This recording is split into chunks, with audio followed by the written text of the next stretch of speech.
श्री गणेशाय नमः।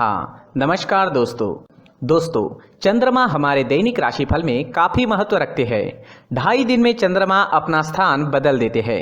उस हिसाब से हम पर चंद्रमा का अच्छा या बुरा प्रभाव दिखता रहता है और उसी तरह से हमारा दिन भी गुजरता है। चलिए देखते हैं ये दिन आपके लिए कैसा रहेगा। दोस्तों, इस दिन चंद्रमा आपकी कुंडली में 9वें भाव में रहेंगे। दोस्तों, ये दिन आपके लिए भाग्यशाली रहेगा। इस समय में कर्म कम और लाभ ज्यादा के योग बन रहे हैं। इस समय में आपको भाग्य का अच्छा साथ मिल रहा है। इस समय में आपका हर काम भाग्य के भरोसे पूरा भी हो सकता है। इस दिन आप लकी रहोगे। अपने लक को आजमाने का यह आपके लिए सही समय रहेगा। इस दिन यात्राओं के प्रबल योग बन रहे हैं। यात्राएं होने की पूरी संभावना है।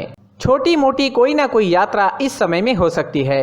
इस दिन आपके बिजनेस या प्रोफेशन के लिए की गई यात्राएं लाभदायक सिद्ध होगी। अगर आप कहीं घूमने के लिए जाना चाहते हैं तो भी समय आपके लिए यादगार सिद्ध होगा। इस दिन धार्मिक यात्राएं भी हो सकती है। इस समय में विदेश सेटलमेंट के भी योग बने हुए हैं। अगर आप विदेश में सेटल होना चाहते हैं तो इस दिन शुरुआत करना आपके लिए काफ़ी अच्छा रहेगा। जो स्टूडेंट्स विदेश में पढ़ाई करना चाहते हैं उनके लिए भी ये एक अच्छा मौका रहेगा। इस दिन आपका मन प्रसन्न रहेगा। आप जोश से भरे रहोगे। हर काम को समय पर पूरा करोगे। रुके हुए पेंडिंग कामों को पूरा करने के लिए ये सही समय है। इस समय में आपके परिवार की ओर से भी आपको पूरा सपोर्ट प्राप्त होगा। इस समय में आपको परिवार का सुख मिलेगा, संतान सुख मिलेगा और दाम्पत्य सुख भी इस दिन आपको जरूर प्राप्त होगा। अगर भाइयों के बीच कोई अनबन चल रही थी तो इस समय में वो अनबन समाप्त हो सकती है। स्टूडेंट्स के लिए भी ये समय हर तरह से अच्छा रहेगा। भाग्य और कर्म दोनों का सपोर्ट इस समय में स्टूडेंट्स को मिलने वाला है। कम समय में आप ज्यादा अच्छी पढ़ाई कर पाओगे। कॉम्पिटिटिव एग्जाम्स देने वालों के लिए भी ये समय उत्तम है। इस दिन आपकी सारी इच्छाएं पूरी हो सकती है। आपके मन मुताबिक दिन व्यतीत करने का मौका आपको इस समय में मिल रहा है। उसका लाभ जरूर उठाएं और जीवन के हर पल का पूरा आनंद लें। यह समय स्वास्थ्य के लिए भी काफी अच्छा रहेगा। इस दिन आप फिट रहोगे, पूरी तरीके से स्वस्थ रहोगे। मन में प्रसन्नता रहेगी और एनर्जी से भरपूर दिन रहेगा। किसी पुरानी स्वास्थ्य परेशानी से परेशान है तो उसका इलाज भी इस समय में मिल सकता है। दोस्तों, चंद्रमा मन का कारक है और चंद्रमा की मजबूत स्थिति आपके मन को प्रसन्न रखेगी। इस समय में आप पॉजिटिव सोच के साथ दिन की शुरुआत करोगे। व्यर्थ के लड़ाई झगड़ों से इस दिन आपका बचाव होगा। हर प्रकार से दिन आपके लिए कामयाबी से भरा रहेगा।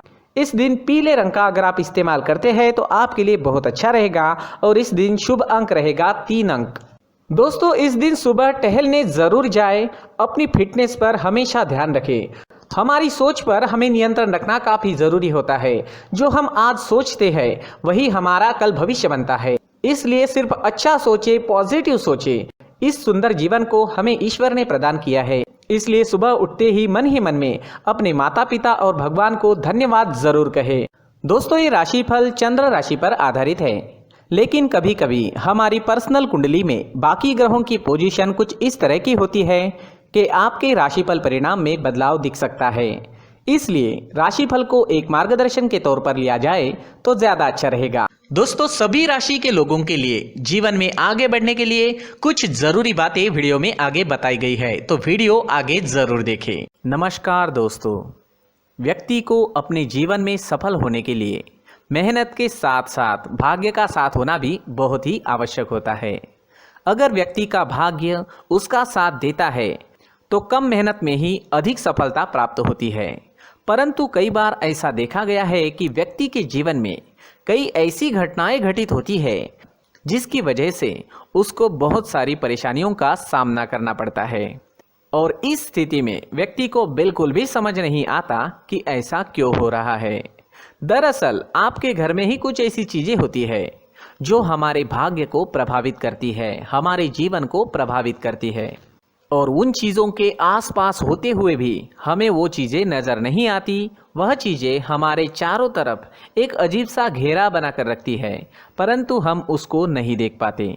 इन चीज़ों से हमारे घर में और हमारे जीवन में नकारात्मकता फैलती है, जिसकी वजह से हमें नुकसान उठाना पड़ता है, जिसकी वजह से हमें भारी नुकसान उठाना पड़ता है। हम पूरी तरह से कंगाल हो सकते हैं। अगर आप कहीं बाहर से आते हैं और अपने जूते चप्पल इधर उधर कहीं भी उतार देते हैं तो ये अशुभ होता है, क्योंकि इधर उधर जूते चप्पल उतारने की आदत की वजह से आपको अपने जीवन में आगे बढ़ने में रुकावटें उत्पन्न होती है।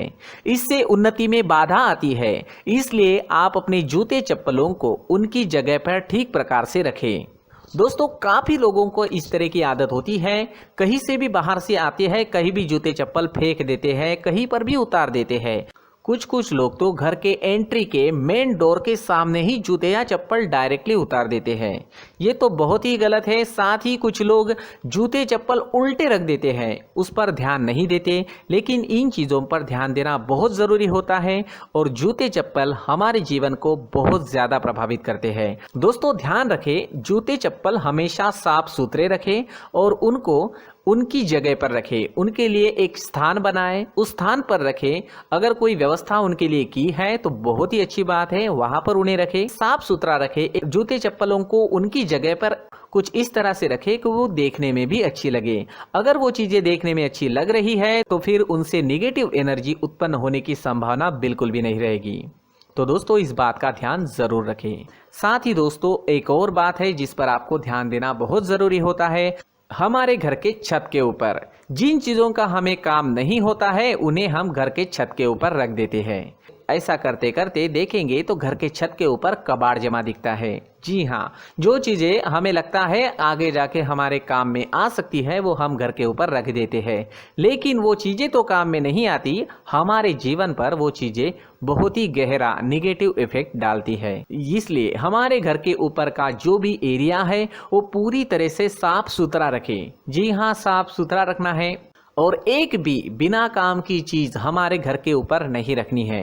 दोस्तों, नहीं तो हम जीवन में मेहनत करते ही रहेंगे और हम जितना पा सकते हैं उतना नहीं पा सकेंगे, क्योंकि ये चीजें हमें कहीं ना कहीं हमारे जीवन में पीछे रखेगी। इस वजह से घर के छत को पूरी तरह से साफ रखें, पूरी तरह से साफ सुथरा रखें, क्लीन रखें। साथ ही दोस्तों, हम हमेशा देखते हैं घर के ऊपर जाने के लिए जो सीढ़ियां हैं, उन सीढ़ियों के नीचे जो जगह होती है वहां पर सामान हमेशा रख दिया जाता है। वो जगह ही ऐसी है कि सामान को खींच ही लेती है। वहां पर आपको कुछ ना कुछ सामान मिलेगा ही। जिन लोगों को पता नहीं है उनके घर आपको सामान मिलेगा ही, लेकिन जिन्हें पता है वो लोग हमेशा सीढ़ियों के नीचे की जगह साफ सुथरी रखते हैं और एक भी चीज वहां पर आपको नहीं मिलेगी। क्योंकि अगर हम सीढ़ियों के नीचे सामान रखते हैं तो हमारी उन्नति होना बहुत ही मुश्किल है। जी हाँ, सीढ़ियों के नीचे कूड़ा कचरा कबाड़ अगर हम जमा करके रखते हैं, कोई भी सामान रख देते हैं, तो उस वजह से माँ लक्ष्मी हम पर प्रसन्न नहीं होती। माँ लक्ष्मी हमारे घर में आने की संभावना बहुत ज़्यादा कम हो जाती है। तो दोस्तों, इन चीज़ों पर ध्यान रखें। हमारे घर की जो सीढ़ियाँ होती है उनके नीचे की जगह हमेशा साफ सुथरी रखें, क्लीन रखें। साथ ही दोस्तों, अगर आपके घर में ऐसी कोई चीज़ मौजूद है जिसका आपको काम नहीं है, जैसे टूटे फूटे बर्तन, आईना, तस्वीरें, इलेक्ट्रॉनिक सामान, सोफा, कुर्सी, टेबल, पलंग, घड़ी, झाड़ू, गमला इत्यादि, तो आप इन सामानों को अपने घर से तुरंत ही बाहर निकाल दीजिए, वरना इससे आपको बहुत बड़ी परेशानी हो सकती है। आपको ये चीज़ें कंगाल बना सकती है। तो घर में ऐसी चीजों का मौजूद होना शुभ नहीं माना गया है। इससे धन की देवी माता लक्ष्मी जी का प्रवेश घर में नहीं होता है। इन चीजों से आपके घर में नकारात्मक ऊर्जा का संचार होता है और जिस वजह से व्यक्ति को मानसिक समस्याओं का सामना भी करना पड़ता है। व्यक्ति के मन में चिड़चिड़ाहट होती है और छोटी छोटी बातों पर गुस्सा आने लगता है। आप जो भी कार्य करते हैं उसमें आपका मन नहीं लग पाता है। इस व्यक्ति का जीवन घर में मौजूद इन चीज़ों की वजह से अंधकार में डूबने लगता है। इसलिए आपको घर में बिना काम की चीज़ें, कूड़ा कचरा नहीं रखना है। दोस्तों, एक और ख़ास बात है, हमारे घर में मकड़ी का अगर जाला है तो वो बिल्कुल भी शुभ नहीं है। जी हाँ, वो अशुभ माना जाता है। घर में मकड़ी का जाला होना अशुभ है। इससे आपके अच्छे दिन भी बुरे दिनों में बदल सकते हैं, क्योंकि मकड़ी अपना जाल शिकार को फंसाने के लिए बनाती है। और अगर आपके घर में मकड़ी का जाला है तो इससे घर में नकारात्मक ऊर्जा का प्रभाव अधिक बनता है और वास्तुशास्त्र के अनुसार इससे सकारात्मक ऊर्जा का नाश होना शुरू हो जाता है और घर में नकारात्मक ऊर्जा बहुत ज़्यादा बढ़ जाती है। इसलिए आप अपने घर को हमेशा साफ सुथरा रखें, कम से कम 1 महीने में अपने घर के हर कोने की साफ सफाई जरूर करें। दोस्तों, मुख्य द्वार भी हमेशा साफ सुथरा रखें। मुख्य द्वार को हमेशा सजाया जाता है, क्योंकि मुख्य द्वार से ही हमारे घर में लक्ष्मी का प्रवेश होता है। तो मुख्य द्वार को साफ सुथरा रखें और सजा कर रखें तो बहुत अच्छा रहेगा। इससे मानसिक रोग और घर की परेशानियां दूर हो जाएगी, धन की कोई कमी नहीं रहेगी और इसके साथ साथ आय के नए स्रोत भी खुलने लगेंगे। इसी के साथ और कुछ चीज़ें हैं, जैसे टूटी फूटी जो भगवान की मूर्तियां होती है वो हमारे घर में नहीं रखनी चाहिए। साथ ही जो भगवान के पुराने फोटो है जो जमा करके रखे हुए होते हैं, तो दोस्तों वो चीज़ें नहीं रखनी चाहिए। जो भगवान के फोटो या भगवान की मूर्तियाँ जो घर के मंदिर में हैं, बस वहाँ तक सीमित है। अगर आपके घर के शोकेस में भी वो मूर्तियाँ रखी है, कुछ फोटो रखे थे, उन्हें भी साफ करते रहना चाहिए। जिन चीज़ों को हम मेंटेन नहीं कर पाते, साफ नहीं रख पाते, उन चीज़ों को घर से हटा देना ही आपके लिए अच्छा रहेगा। साथ ही दोस्तों, कुछ तस्वीरें हैं, जैसे डूबते नाव की तस्वीर या फिर झगड़े की तस्वीर या फिर कुछ ऐसी तस्वीरें होती है जो देखते ही हमें समझ में आ जाता है कि ये तस्वीर निगेटिविटी दर्शा रही है। इस तरह की तस्वीर भी आपको आपके घर में नहीं रखनी है। जी हाँ, इस तरह की तस्वीर लगाने से भी हमारे जीवन में उसी तरह की घटनाएं घटित होना शुरू हो जाता है। हर एक चीज़ हमारे घर की हम पर प्रभाव डाल रही है। इस तरह के बदलाव आप आपके घर में ज़रूर करें। धन्यवाद।